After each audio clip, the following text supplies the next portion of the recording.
Hi Dave, thank you for joining me on the podcast. How are you doing? I'm very well, thank you. When I usually have musicians on, I like to ask how they first got into music and what they listened to growing up. So, Well, at school, I uh, I had piano lessons, and so I was reading music and playing piano then. And then I got taken out of music to do other subjects, and then eventually it led to me picking electric guitar up. So, and then I developed that. So I can switch between the two really. is it true you started playing guitar after meeting John Peel in a nightclub? No, Is it no. not? I read that somewhere online. I thought, No, no, no. Well, funnily enough, I used to go to gigs at what was called the Northeast London Poly, which was in Walthamstow, and every month they had, quite big acts, and he was the DJ. So I got to meet John Peel at those events, and then some years later, of course, we went down to record John Peel sessions. But when you do John Peel sessions in the past, he's never there. So you'd go in with his producer and just do the job. But John Peel was essential for us in terms of the support he gave us. And I recall at the time, he rarely kind of playlisted anything. He was a sort of, he was a very kind of hip kind of guy with independent indie bands, if you like. So he wasn't mainstream, but he really playlisted Time for Action on a regular basis, along with all the regional stations of BBC, and then Radio One. We were playlisted in the sort of A list, so that was the beginning of that. But yeah, he was at the very beginning of the first single, Time for Action. He was right in there backing us. he did kickstart a lot of people's careers. So yeah, he's an important person in music, isn't he? Yeah, yeah, it is. And there's a lot. I mean, I used to listen to the John Peel show when I was much younger, and I had a little radio set, Panasonic, and what I did was that would normally come with one little earpiece, right? But I'd managed to solder some bits and pieces together so I could put bloody great big headphones on. So you imagine I've got this tiny little radio. I'm lying in bed listening to the John Peel show. But the before Secret Affair, I was already playing in a band called New Hearts, which is a new wave band, and we prior to us getting our record deal with CBS Records at the time, I was at college and I was being taught guitar by Mark Knopfler, Really? who yeah. So Mark Knopfler was a college lecturer at Loughton College in Essex, and he gave guitar classes and lessons every Wednesday afternoon in a prefab building out in the middle of a field. So if you went along there and you brought a guitar along, he tried best to help everyone. But back in the day, that's 1977. He was superb then already. I mean, you just sit there, jaw dropping, amazing playing, which really wasn't very popular. That finger picking style wasn't very well known in this country, but there were players out there like J.J. Cale out in the States that was very much in that kind of world. So that's what made him so unique, really. And of course, his songwriting was sensational as well. So Not a bad. there's, That's what I'm gonna say. Not a bad person to learn guitar from. yeah, the funny story is that I put New Hearts together with Ian Page, and after about we got a manager and we went and did some support slots in central London, and we were followed each gig. The chairman of CBS, Maurice Oberstein, he came to about 6 shows in a row, which is very, very unusual. And so we were made this incredible offer to sign CBS Records. And when I spoke to Mark Knopfler about it, he said to me, "Oh no, you really want to get your get qualifications behind you, so you got something to fall back on. I wouldn't leave college and go and sign to CBS." Well, a year later, that's exactly what he did with Sultans of Swing, which again, like Secret Affair with John Peel, I'm trying to think of his name. There was a very, very famous radio DJ that was again a little bit unusual. I can't remember, his name was Charlie something, and he was the one I think that championed Sultans of Swing. So in a similar kind of way, that helped Dire Straits to take off. You mentioned they formed New Hearts with Ian Page. Did you meet him at sixth form? No, I met him at college, at Loughton College. All right, yeah. So, what was it your first meeting like with him? Do you remember first talking to him?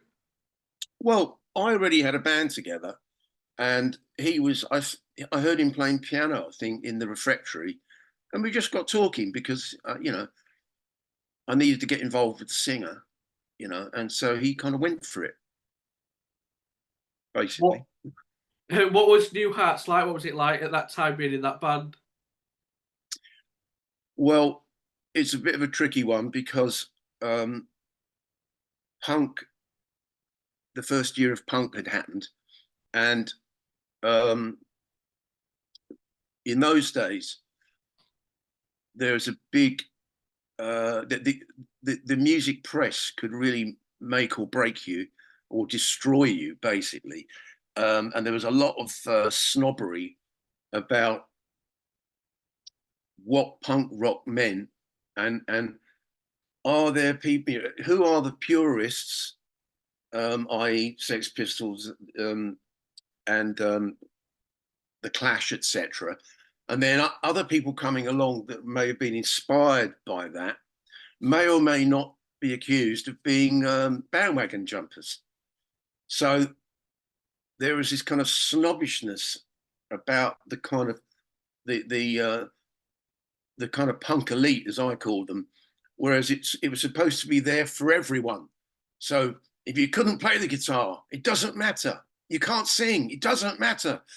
But in fact, ultimately, you were in the hands of certain people that would kind of press the button or not really in your favor. So it wasn't, to me, a great atmosphere to be around at all. But these days, the emphasis on social media means that even if you got slagged off in a review, you might have built 100,000 followers on Instagram, so why would you care? So I think it's a great thing that in a way, the fans decide who to follow, and they decide whether they think you're worthy to be up there. And of course, that's something that's incredibly important to what's left of the record labels, because obviously over the years, most of them have disappeared, not least because in a way, you have to give a lot of music away for free. Whereas before, you'd sign a record contract and you'd be put in the studio, which was starting to rack up quite a big debt for bands, because home studio equipment was very expensive. It was beyond most people's wallets. So you kind of fell into demo studios, and then if you got a record label behind you, you go up into the big studios that they may have owned. But those people have gone now, and the amount of equipment, amazing amount of equipment, that at a very reasonable price, people can record literally in their bedrooms, and you can get a quality sound, or you could be recording live drums, in a suitable rehearsal room. You just need the kit to go with it. And that's what's amazing these days about what you can do for yourself. In the old days, you had to play by the rules, and it inevitably resulted in you being in a studio with a record company behind you, and they're trying to control it because they're loaning you money all the time. So you're getting advances against royalties, and they're saying, well, this is all very well, but we have the right to say that what direction we think you should be going in. And then in those days, in one building, you would have the marketing department would have their own art team. So quite often the artists making your album cover would be recommended. So you're kind of stuck in this narrow area, and you're made to feel lucky that all this money's behind you. And that's it's hard for you to go in your own direction when you've got them constantly telling you what to do and stuff. well, the funny thing was that the CEO, Morris Obi, as he was known, what you don't realize is once he signed you, he then tells the people downstairs, right, I want this band signed, get on with it. And then unfortunately in those days, CBS had a lot of A&R people that were there because they were older musicians that wanted to get a desk job, and they weren't necessarily the right people that you should be with. So we actually had a couple of disastrous producers that we had to work with. And so our first recordings, unfortunately, a lot of things went badly wrong. And that's when Ian and I decided on getting off that label and putting Secret Affair together. We decided we were going to do it ourselves. We were going to, Ian was producing the music. We wouldn't let anybody get in our way because of what had happened in the past. And it's so bizarre because I didn't realize that Morris Oberstein had I think it was a Cocker Spaniel or a Red Setter in his penthouse office. The dog's name's Charlie. And if you came in on the signing day to sign with Morris Oberstein, if the dog growled and didn't wag its tail, he wouldn't sign the band.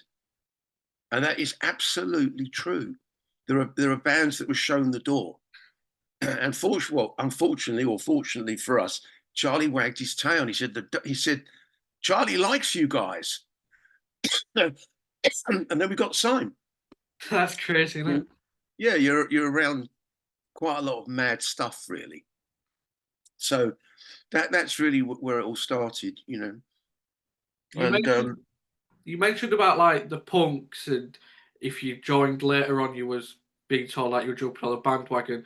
You got that with the mod bands, didn't you? And the mod revival. Oh, well, that's another story there because as I've always pointed out that a lot of the press thought that bands like us, we put ourselves together based on the success of the film Quadrophenia. But in fact, that came out in the UK. I think it was October, November of 1979. Secret Affair were working. We still had our old agent, and he was putting us out there supporting. For instance, January of that year, we were out as Secret Affair supporting The Cure. We were out supporting the Pretenders. So we were at it already. And it was just that it wasn't long before we picked up a big following, mainly starting in the East End of London, at a pub called the Bridge House. And that involved one particular event called Mods Mayday, which was recorded funnily enough, in Ronnie Lane's mobile that was previously owned by The who had used it to record a certain amount of material for Quadrophenia. But and Mods Mayday, we're playing there on Sunday night. We're playing the 229 Club on Sunday, which is in central London, Great Portland Street. And, you know, they've sold 1,200 tickets.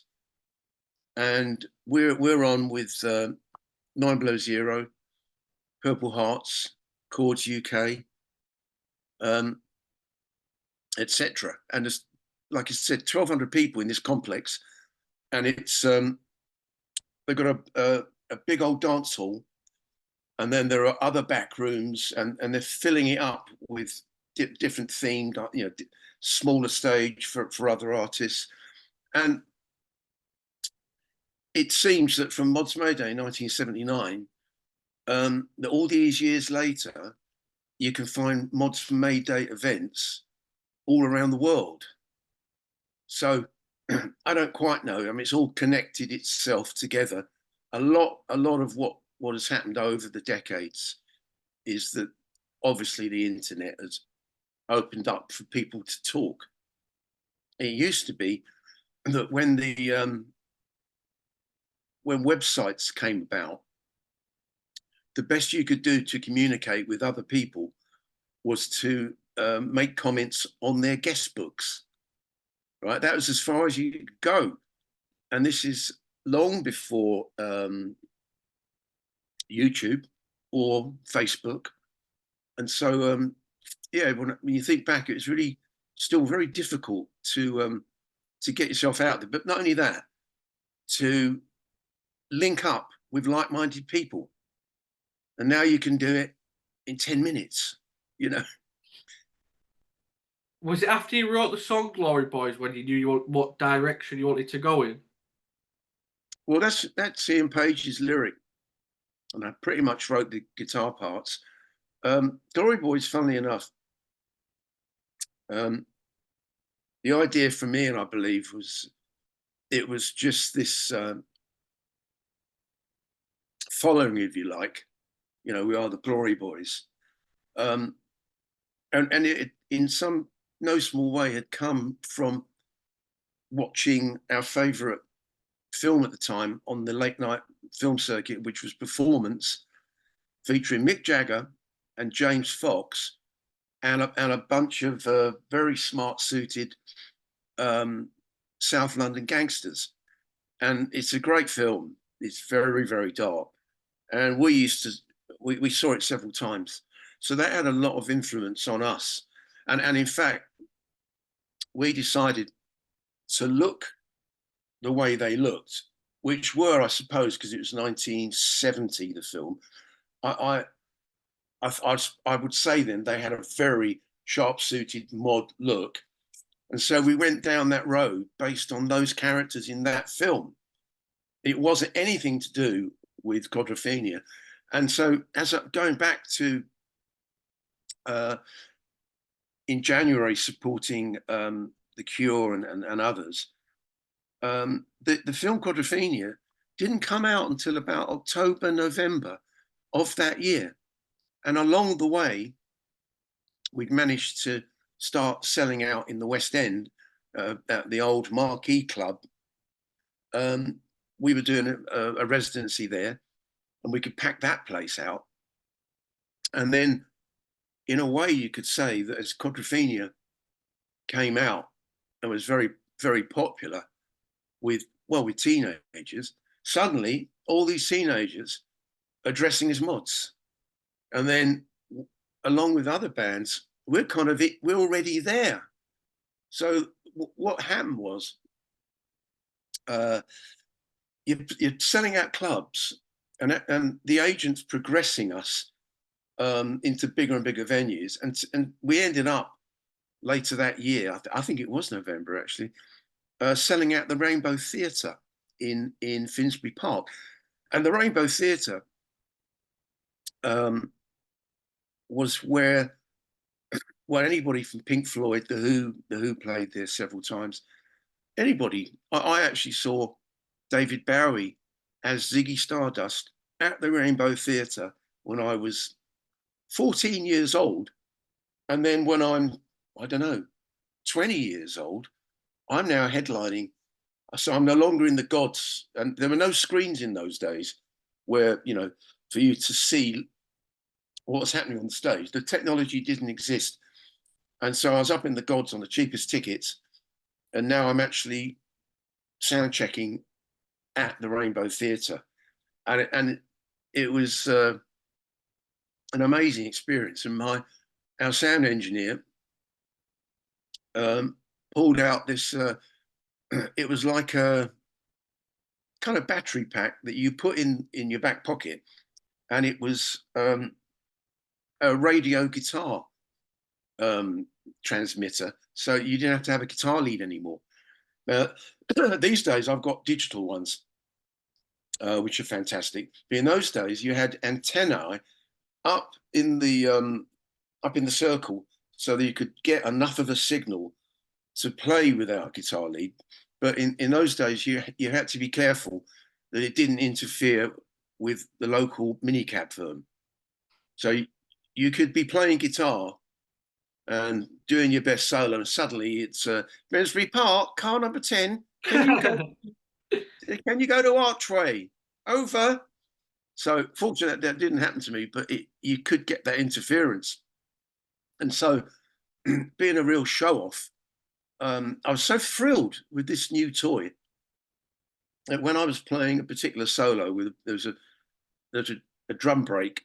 And so before I started playing that, I ran up the fire escape with the security guy, burst into the circle, and literally played to all those kids up there where I'd seen David Bowie, 6 years earlier, whatever it was. So that was an amazing experience. And then we progressed up by another 1,000 seats into Hammersmith Odeon, as it was at the time. So that was very, very exciting time. You said there you took inspiration from the film performance for the album Glory Boys. Do you take influence from other forms of art when you're writing songs? Well, when you say forms of art, I mean, it Like was any just, other films or any other like oh modern no, musicians or anything like that? well, no, not particularly. I mean, in terms of influences, Ian was very much into his oh god, that's my mind here. Tamla Motown and other soul artists and whatever.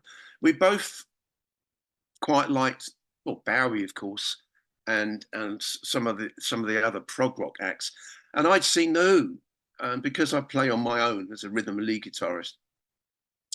I'd seen the Who at Charlton Football Ground, and that was in 1976. And I think Humble Pie with Steve Marriott from Small Faces, they were there playing, and so was oh my goodness, I'm trying to think now. Oh, anyway, you waited all day in the hot sun for the Who to come on, and I actually, in those days, they were managed by Bill Curbishley, the Who, and his brother. He was the coach or manager of Charlton Football Ground. So that's how it came about that they took over the football club. But in those days, again, they didn't put in portaloos. As far as I recall, it was just the standard football club toilets. So now you've got too many people trying to get into these loos. Barely any food, really. I mean, I think they were like chip vans, or it was not as sophisticated as it is today. And then I'm trying to think of this artist. I'll think of it in a sec. And they had a cinder track for running, like a red cinder track, and everyone got covered in it. So you're covered in ash, cinders, and it was burning hot, and there's nowhere to escape to. And I waited all day for the Who, and they had their first. This when they had green lasers happening, which were frankly amazing, and of course everybody stood up at the Who, and I, being not the tallest person in the world, I couldn't see anything. So then there used to be something called Watney's beer, right? Watney's Red Barrel. And Watney's Red Barrel was like the size of a paint can. And then you literally broke into it and poured yourself beers from it. So I found two empty Watney's Party 7, they were called, must be 7 pints. And I stood on two of those for an hour and a half or whatever to watch the Who. And when we got to Won't Get Fooled Again, which I think is one of the best rock anthems ever written, Yeah. and Barbara Riley and other stuff, I had this moment, this epiphany, where I decided somehow I'm going to be on that side of the stage in future, not this side of the stage. And within a couple of years, I guess, I'm now site CBS and I'm recording at the Who's own studios called Ramport in Battersea. So I've gone from having a tough time in the sun, with 100, I don't know how many people were there, but not long after that, I find myself in the Who studios, and I was setting up in front of Pete Townshend's amps. It left exactly how he would be recording at the time, and I thought, wow, I've sort of got here. This is amazing. But excuse me, the problem again was that CBS had pushed on us a so-called record producer who was completely wrong for us, went down entirely the wrong path and tried to make it all super poppy when it should have been gritty. And when we're in the studio, I didn't know that what he was doing with the engineer was he was sniffing drugs off a mirror, right? Or a tile. He's sniffing the Charlie. And I honestly, so naive, I didn't quite know what they were doing. But what happens is anybody that takes cocaine, if they pick up a musical instrument and they're recording, they will think that the song's too slow. Now, this is true. So in those days, there was no such thing as a click track. What you had, if you were lucky, was a metronome. And then you might or might not play to the metronome. So what happened with this guy is such an idiot that as we were playing, it was a song called Teenage Anthem. Oh no, not on the Teenage Anthem. And I'd written this guitar riff that you simply can't play too fast. It's set at a particular speed as a riff. You can't speed it up. Kenny Laguna, that's his name. This guy, Kenny Laguna, is an American guy. Well, he starts thinking it's too slow. And so because we're in awe of being in the Who studios and, we've been put in there by our big record company, he came in the studio and he's going, faster, man. I want it faster. Well, I'm afraid the more stuff he took, the more he thought we were playing too slow. And I think that one right there, it destroyed the recording. And that was the sort of first lesson about how major record companies can act, where it's an old mates act, where somebody thinks, oh, I must get Kenny some work. Oh, I'll put him in with this new wave band. And it was just appalling. And to me, it's still a place to work. If it's a place to work, you don't go into a place of work and start openly taking drugs. Well, I suppose in certain banking circles in the 80s with loads of money, they were all at their desks. But generally speaking, it doesn't work. No. And but anyway, let's get off the negatives there. That's what was going on, and then we progressed into Secret Affair to where we are now. Yeah, exactly. What was the songwriting partnership like with you and Ian then? Is it stayed the same throughout the years as well? Well, I could say so. What he used to do is he'd just give me a whole ream of lyrics he'd written, and I'd take them home, and I'd probably start playing guitar to the lyric that really caught my eye.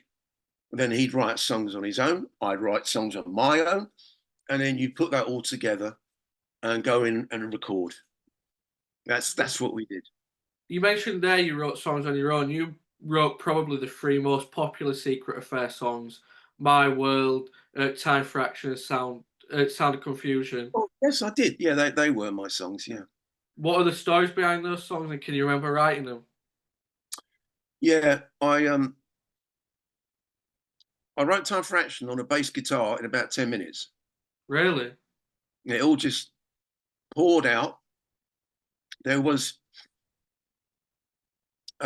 because we already had quite a big following of mods in the East End. I sort of wrote it for them because being a mod was a first-time experience for them, and so they were going out there, and of course, you always had rival gangs, if you want to call it, which could be punks that sort of the hangover from punk rock, or it could be skinheads who really didn't like the idea of a mod at all. And so I sort of wrote it for them because I remember when, well, apart from a lot of stories about being ambushed, when we played the Rainbow Theatre, well, that's about, I don't know what that was. It's about over 3,000 people there, I think. And when they came out, when they came out, they were ambushed by a bunch of skinheads. And, it was really, really awful. And then what really upset me was that certain people in the music press, they claimed to have been at that show, and then they wrote a review. They'd actually gone to our show because they didn't. They had this idea in their heads of what Ian Page in particular represented, and they didn't come along to listen to the music. They came along to then go back and deliver this garbage to NME and magazines like that, which actually was a pack of lies. And then they're making out that mods came out and mods attacked these skinheads and that Ian Page put them up to it. Well, the reality is no skinhead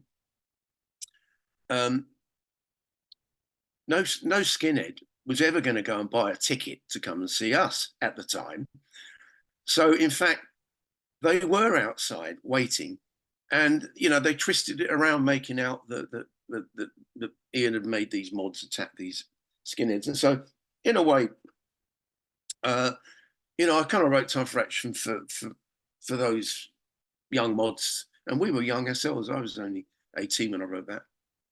And then my world, really, I could just say that's really an anthem as an 18, 19-year-old about ambition and the excitement of what your life may become, and of course, along the way, it's all very exciting when you're leaving home, and you know, in our case, we're having hit singles, and I think for me, I lost track now. Um, yeah, the along the way, we had a huge gap where the band had come to an end, but later down the line, not everything goes well in your lives, and there can be a lot of tragedy, and there can be a lot of upsets and disappointments, and so I've had people come along to the merchandise stand over the years, recent years, and it's very touching for them to say what that song means to them, to the point where I think somebody said that listening to My World made them realize not to take their life. Um, and then, you know, I've had people come up and they've tattooed some of the lyrics to My World on their forearm, which I just find it so touching that it could mean that much to people. And on Sunday night, when we break the track down and we get everyone singing My World, um, it means so much to me because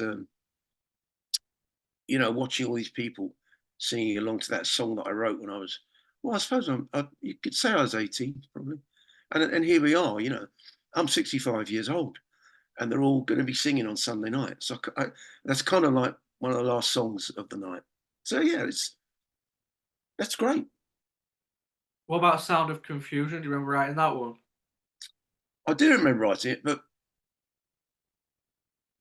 well, the, the the lyric is a little bit confused in terms of sound of confusion. Um, yeah, I can't honestly say, I can't pin down the lyric in the way that I can to Frets of My World. It's kind of obvious what that's about, but it was catchy and jingly jangly and the sort of guitar style that I played, and you know we ended up back on top of the pops with that, and, you know, so that's all good. You mentioned Time for Action was wrote in 10 minutes, and I'm sure over the years you've had songs that have probably took an hour to write. Do the ones in 10 minutes, are they the better ones? Yes, I think any songwriter that's had a hit single, a lot of songwriters will say it all came to me in about 10 minutes. I had to find my notepad, and I got, as I'm hearing it, you're writing down potential lyrics. And I think most songwriters would say that's what's happened. And then you can refine it and think about a solo section, a middle section. But, and I think everyone would agree as songwriters that if you get stuck and you've got great parts to something, but it just doesn't hit you, the more you work on it, the more chance you're not going to make it great. And so sometimes I think you can hear successful artists that they're going to have a hit with it anyway. You can hear how they really must have struggled to put all the pieces together. So yeah, you should. I mean, that's the best. That's the best way. It should just pop into your head. Time for Action was the first song you released. Does it put pressure on you when you release a song that good as your first single to follow it up after? Well, you're so involved with your label that we had a great record label for a change, and they're a young team put together into Arista Records, which was a very big American label, and they decided to to put a lot of money into London. And at the time, Arista signed us, The Beat, Stray Cats, and Haircut 100 just for a start. So we're all in the same camp, and everything has to be lined up. So the moment Time for Action was in the charts for 9 weeks and sold over 250,000 copies, and and then Lay Art Dance was lined up. My World was held back from the first album so that it would be very much part of the second album. So because they're looking at the single, would in those days, the single would sell the album it's from. If you sign, well, actually to this day, if you sign a record label, like with New Hearts to CBS, you sign this multi-million pound deal, and that's only because if you turn into a success, they want to get hold of you for as long as they can, like 10 albums. So you look at the money and you think, wow, this is fabulous if you succeed. Now, in those days, for sure, if they put 2 singles out and they both bombed, your album was never going to come out because of the amount of money involved in releasing an album. So you might have all your album material recorded, but if you don't have a hit first time round, that album ain't going to come out. And then inevitably bands get dropped and they go, oh, I signed a multi-million pound 10 album deal with CBS Records and now I'm on the streets. So with Arista, fortunately, you could sense they were going to get it right. My World, I can't remember, it should actually have been a far bigger chart position, because we'd done Top of the Pops twice. And at that point, when you do, it's the same thing, it's all linked. If you do one Top of the Pops, next week you'll sell out, the next night you'll sell out any club dates you've got. Guaranteed. If you did 2 Top of the Popses, you're starting to really sell a lot of records. And then to jump up into the top 10, you need to make sure at the time that the shops had it properly stocked. The distribution had to be right. No different to any other business in it. And the distribution failed. And so there were a huge number of people wanting to buy My World as a single, but they went into the shops and you couldn't buy it. And they admitted they messed up the distribution. And so instead of going right up into the top 10, we slipped 1 place. I think we were in the top 20, I think number 15 or something, I think. And unfortunately, when you slip 1 place, BBC Radio 1, for instance, they're not going to keep piling, they're not going to keep the pressure up on it. If your record company gets it right, then Radio 1 would continue to constantly play it. So everything starts to fall apart. But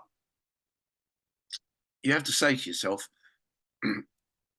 when we started out, in a rehearsal room and writing songs, very few bands, because of the complexity of what I've described to you,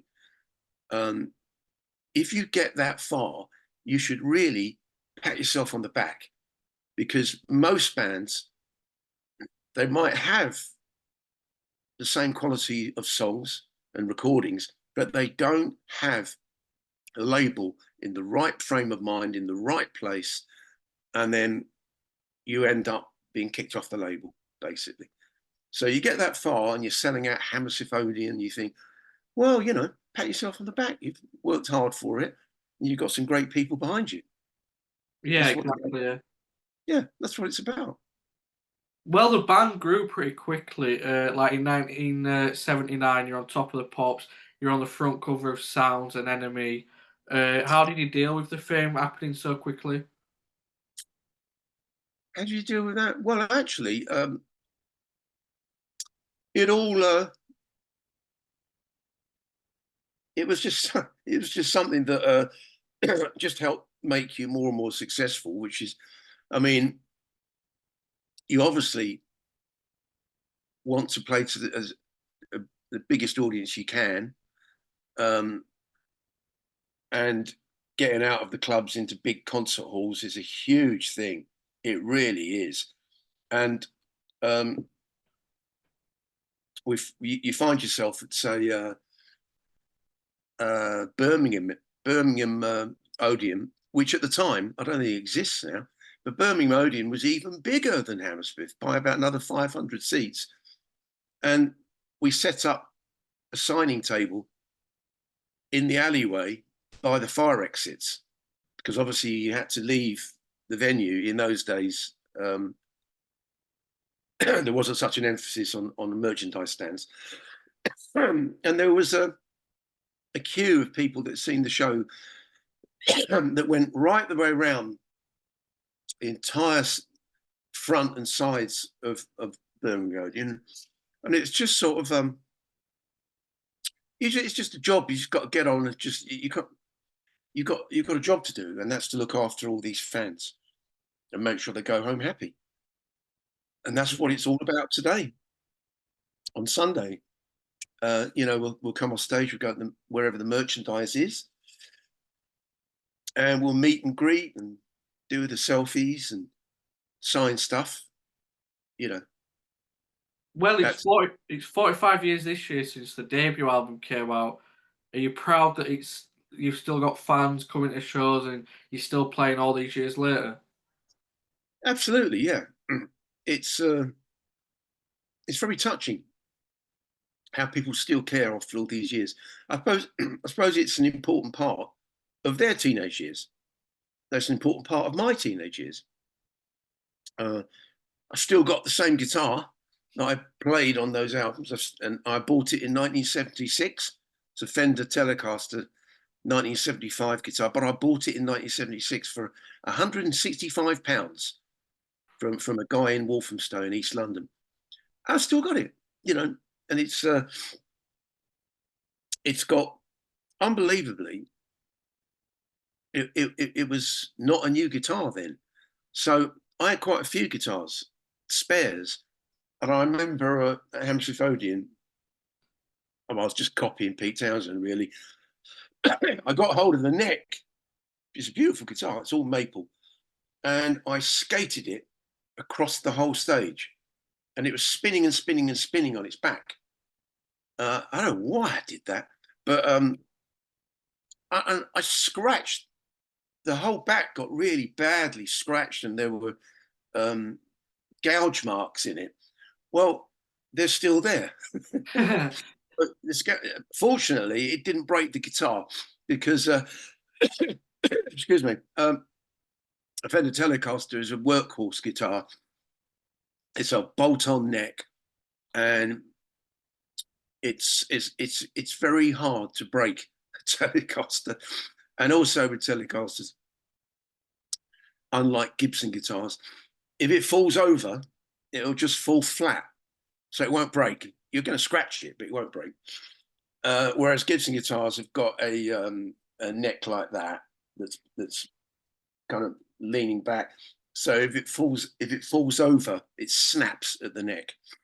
I used to work for Gibson guitars for many, many years in America, and the number of people that we saw that were just heartbroken, bringing in their rare guitar. And yeah, you can repair them with really good luthiers that make these repairs, but you'll never have the same regard and love for that guitar, because you know it was badly broken, and you convince yourself, well, it's never going to quite sound as good as it did. So then you go out and buy another one. So I've got all those memories. I don't play it anymore because I play other guitars, Fender Telecaster guitars, because actually I've got a beautiful Fender Deluxe with a sunburst, Gibson Les Paul type cherry sunburst, which Fender don't normally do that. It's a gorgeous guitar, but I know that if it gets stolen, I know I can get that same guitar. I have to do a bit of hunting around, and I've insured it. But the 1975 guitar is irreplaceable. So I've sort of retired it, and it's tucked away at home, because it would just be heartbreaking for me with all those memories that some tow rag has actually stolen it, or an airline loses it. Yeah. And there's all, I hate to say it, that this has happened so many times to people that that probably a baggage handler knows what's in that case, and then they spirit it away. It's happened to so many people. So always fly with something that's insured and that you can replace. Every guitarist I know never flies with their love of their life guitar. My bass player, he's got a very old Fender Fender Jazz bass. He will never get on a plane with it. But what he's got is a guitar again, a bass guitar that he knows he can go and get it tomorrow somewhere else. So you don't fret and worry about being in the back of vans, because I hate to say it, even with the small tour buses with all the gear in the back, if you're very, very unlucky, somebody knows what's in there.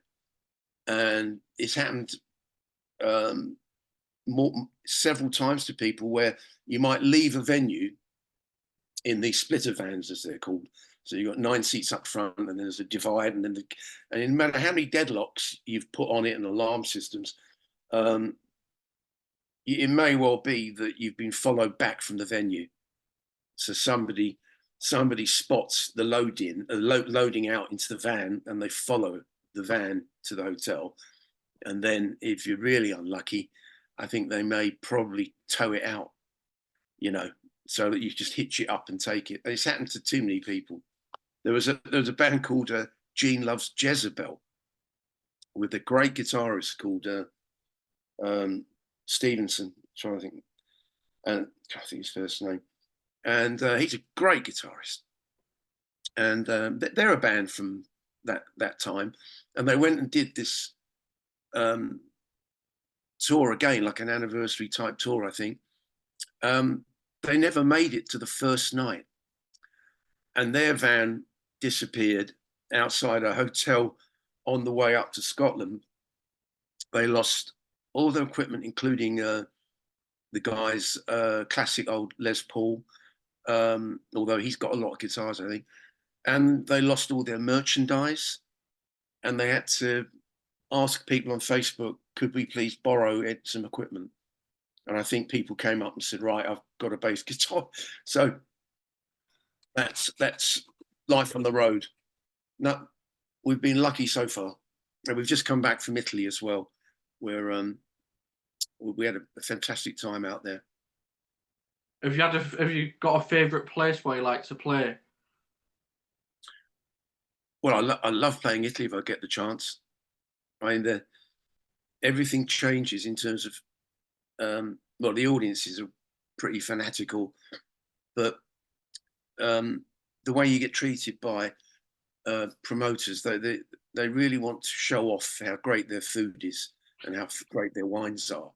And no disrespect to promoters in this country, but we're not set up like that in this country, where and if there's no hospitality, if there's no kind of catering and hot food in that venue, which probably there isn't, well, then you end up wandering off down the street trying to find somewhere to get a quick plate of food. Whereas the Italians, they'll be putting on a big spread, and you think, oh, and it's, you just get so well looked after. So Italy is my favourite country by far. I go there on holiday all the time. So that's good. And we also played a gig in Russia. Many years ago, we played Moscow. And in this venue on sort of 4 stories called the 16 tons music venue. And again, you see, I was advised not to fly a guitar in. So normally we take a guitar each, and then all the gears, all the backline equipment is then hired in. And I was strongly advised, do not fly with a guitar, because either it will be stolen, or or they won't let you have it back at Moscow Airport unless you open your wallet. So I thought, right, I think I'll take that advice.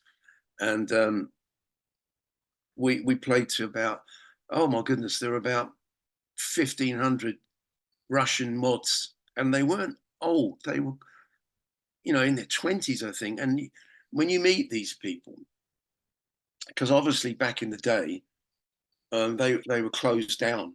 They couldn't listen to Western music. They had to really struggle to try and find a way of listening without being locked up.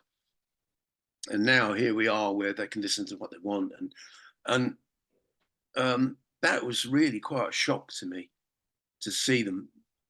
And it also happened to have a fantastic steak restaurant downstairs, the best steaks I've ever had.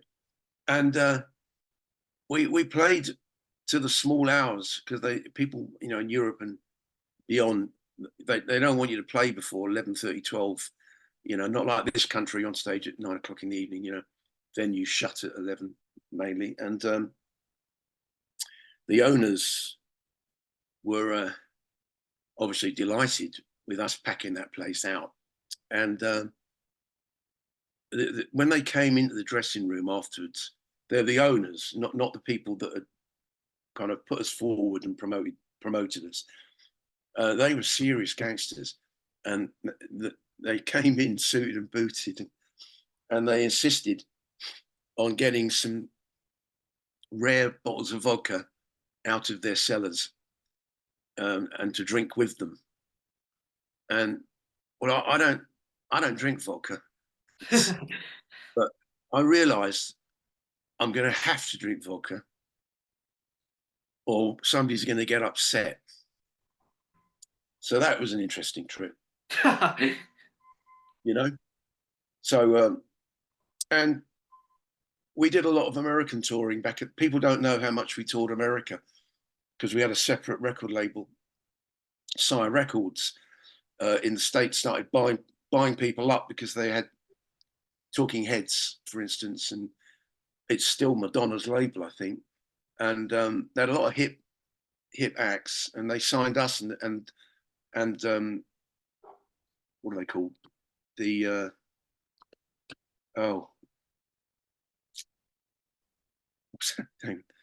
losing the plot here. Sorry, what are they called?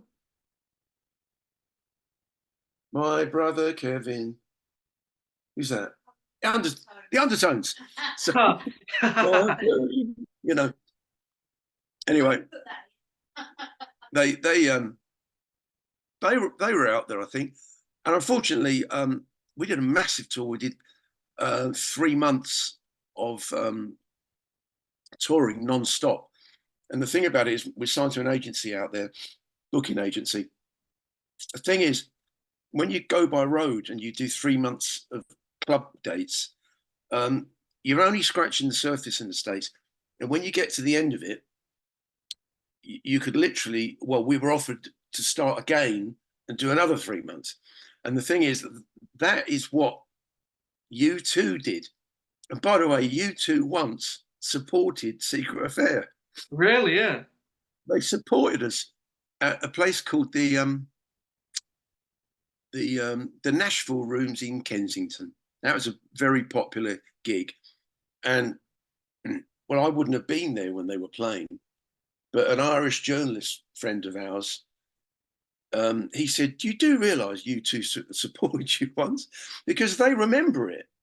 And I said, "God, I never knew that." And U2, I don't think, when they launched in the UK, again, I think they got some bad press, which wasn't very helpful. And so I don't think they had a very good time launching U2 in this country. So like us, they managed to get out to the States. I don't know how that came about. And so they just stuck it out there. So when they ended 3 months, they do it again and again and again.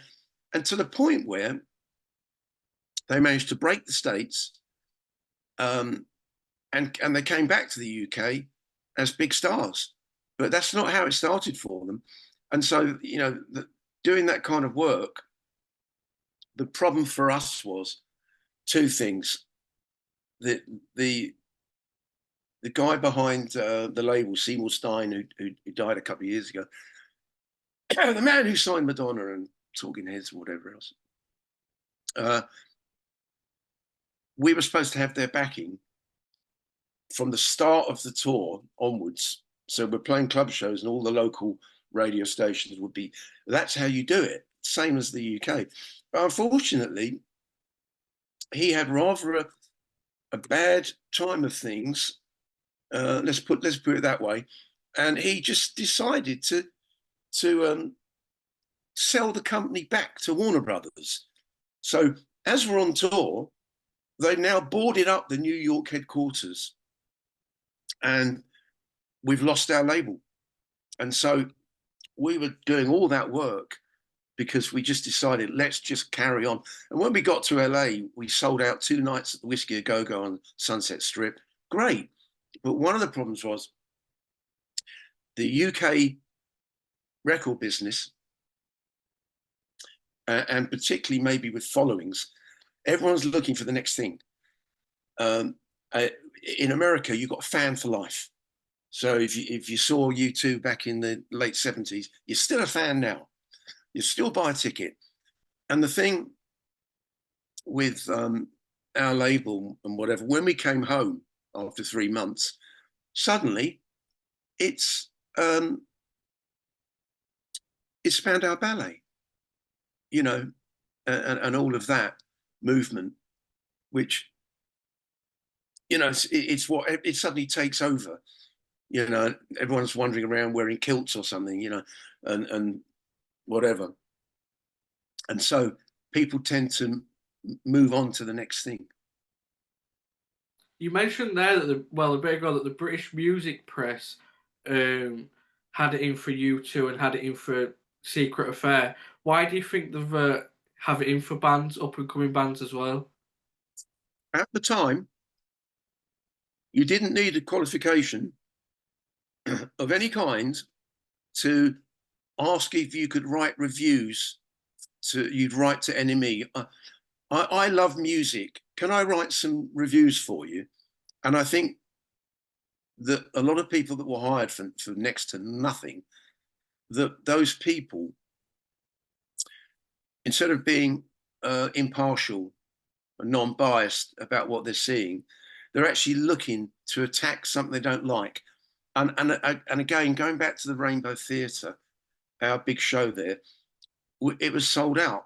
And a certain person wrote a review for NME the next week where he actually said, apart from slagging off Ian Page, he actually said, well, I don't see this going much further because the circle was closed. That's how few people were there. Well, no, actually, it was sold out, and it's a barefaced lie. And, you know, you couldn't stop that. And so, you know, that's how it was. And funnily enough, an interesting little story is, I know the guys who Spandau Ballet quite well from the past. I think it was Steve Norman, the sax player. I think it was he that said to me, they used to rehearse next door to Secret Affair in London, at London Bridge, but they were a year behind us. So they were getting themselves together, and we were, you know, about to have a big hit. And I think it was Steve Norman said to me, do you know what, Dave? Unbelievably, we were going to wear suits and we were going down the mod route. And I think they'd seen the film as well. Everyone had. And he said, we were going down that road of smart mod suits. And then we saw you on Top of the Pops. And we thought, right, we better do something different. And they certainly did something different, didn't they? Yeah, yeah. I went to see them in London, and I knew when I sat down, to cut a long story short, I think was their first hit. I knew immediately that was a hit. So good luck to them, you know. Tony Hadley's still out there. Yeah, yeah. does a great show, fantastic show. So yeah, that's it in So, a nutshell. what you say? Sorry. I said that's it in a nutshell, Ethan. You mentioned though before that you're playing in London on Sunday. Are you looking forward to that gig? I can't wait. It's pretty much late afternoon all the way through, and we have done these Mods May Days events well every year for several years going back. We've been at different venues. This is a great venue, and because there's so many people there, they're taking over. The promoters are taking over every room that is available in that building, and then so you've got um, Rick Butler from the Jam. He's there. I think he's there promoting his book about the Jam. So you can see Rick Butler upstairs in a different room, and it's you'll be able to move around and look at all kinds of different music and merchandise. I think there's a lot of stuff going on, so I can't wait. It was sold out a couple of months ago, I think, at 1,200. So that tells you something. And the one last thing I would say is about mod culture is, I keep saying this, that when mods fighting rockers in the mid 60s was front page news, it was only front page news for a very short time. And then, but it didn't mean that mods disappeared. It just meant that the culture wasn't front page news about violence. It just bubbled away over and over. And then you have kind of peaks and troughs with mod culture, where the Quadrophenia year 1979 was suddenly it's front page news again, but it never had actually really gone away. So you can say now in 2024, the fact that 1,200 people are showing up tells you it never went away for them. And that's and also the key thing is we don't need to be in the national music in national newspapers. We don't need it. Place will be packed anyway. Yeah, exactly. Yeah. Yeah. Well, thank you for that. I've really enjoyed it, and it's been a pleasure to speak to you. All right. Great. Right, nice one. Thank you. Cheers. See you.